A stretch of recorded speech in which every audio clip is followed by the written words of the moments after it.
Oke Mas, Vario 125 punya jenengan sudah tak cek, sudah tak analis yang menyebabkan bunyi kasar Mas pada bagian CVT, bunyi grok grok grok grok gitu ya Mas. Itu di bagian puli belakang Mas. Letak masalah ada pada lakar puli dan juga lebih dominan ke lakar puli Mas. Lebih dominan ke bagian lakar puli. Tapi untuk penggantian Mas, langkah baiknya itu diganti secara set lakar puli berserta dengan lakar leses pulinya untuk menghindari kerja dua kali seperti itu. Masalah hanya ada di bagian lakar puli, contohnya seperti ini. Untuk pengecekannya, ketika mengecek suatu masalah ya atau suatu penyakit pada motor, puli belakang itu dipasang seperti ini, dipasang kemudian coba diputar, kemudian dengarkan suaranya misalkan seperti ini.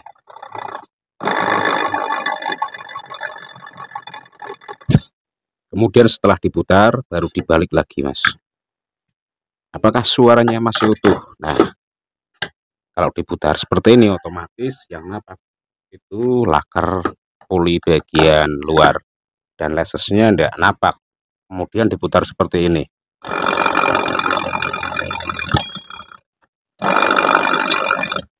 masih ada timbul bunyi, berarti masalah dominan di bagian lakar puli. Untuk lesesnya memang tidak bunyi, tetapi saat penggantian mau tidak mau leses puli ini juga dilepas, otomatis nanti ketika dipasang lagi tidak akan sinkron. Makanya perlu dilakukan penggantian satu set leses puli dan lakar pulinya.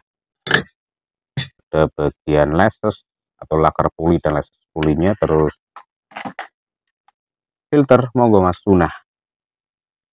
Ini cukup di kompresor, tidak ganti tidak masalah. Masalahnya untuk filter itu pengaruhnya hanya beberapa persen, 5-10%, tidak begitu signifikan. Yang penting belum berlubang Mas, belum berlubang, cukup dibersihkan.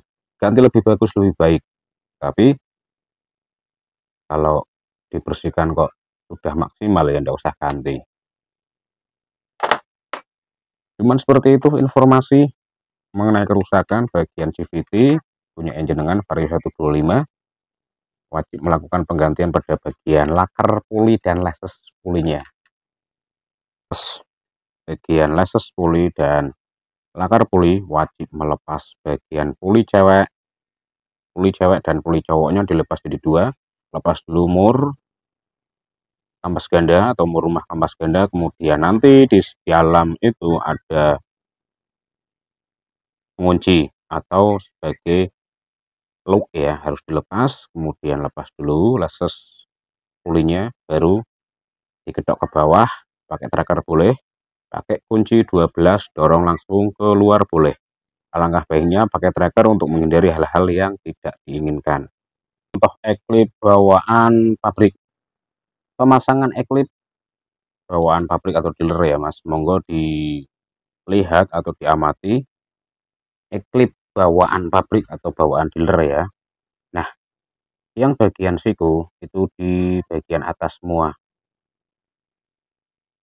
Nah, ini profil siku di bagian atas atau menghadap ke atas. Dengan yang profil agak tirus landai itu di bawah untuk menghindari gesekan-gesekan yang bisa menyebabkan eklip itu lepas.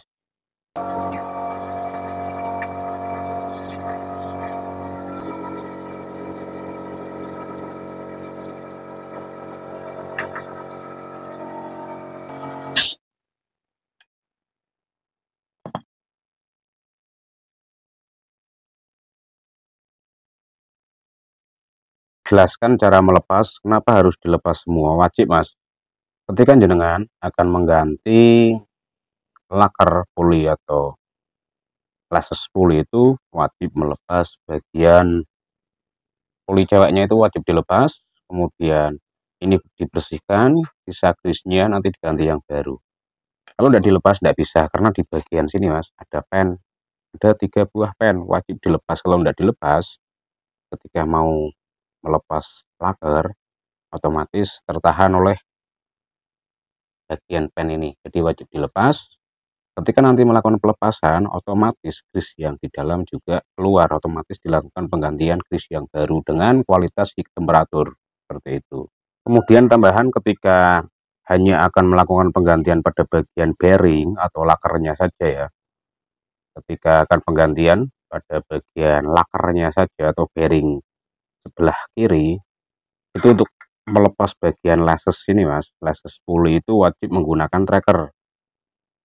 Begitu juga sebaliknya ketika masang juga wajib pakai tracker. Kalau dipukul itu hanya sekali pakai, tidak bisa dikembalikan lagi karena di bagian sini pasti mengalami kerusakan. Ini walaupun di tracker, nanti ketika terjadi kerusakan jimpitan itu juga wajib ganti.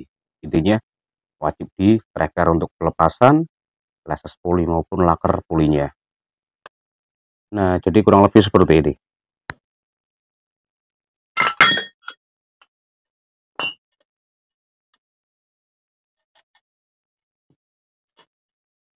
Kemudian di bagian dalam ada pen pengunci, wajib dilepas dulu pakai tang tutup.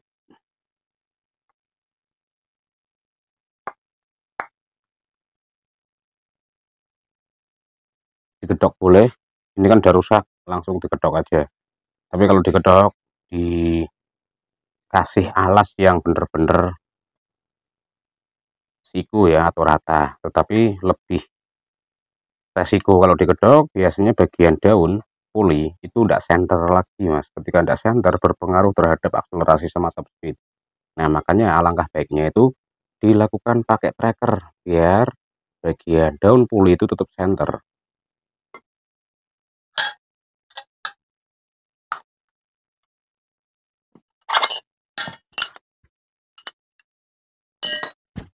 Oke mas, semua sudah terpasang, sudah tak lakukan penggantian pada lases dan bearing puli. Sudah tak ganti satu set dan ini hasilnya. Monggo bisa didengarkan hasilnya atau perbedaannya sebelum dilakukan penggantian dan sesudah.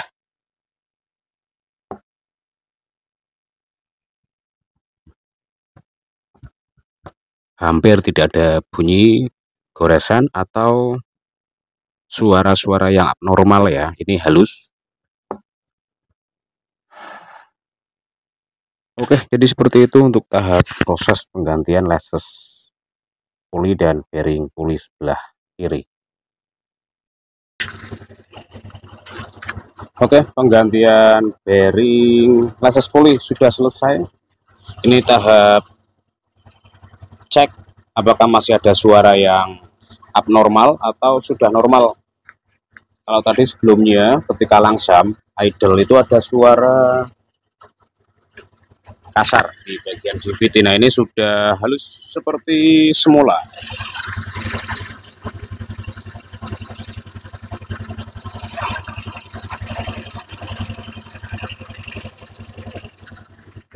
Oke ya, jadi seperti itu ya pola penggantian dan pola pemasangan serta pengecekan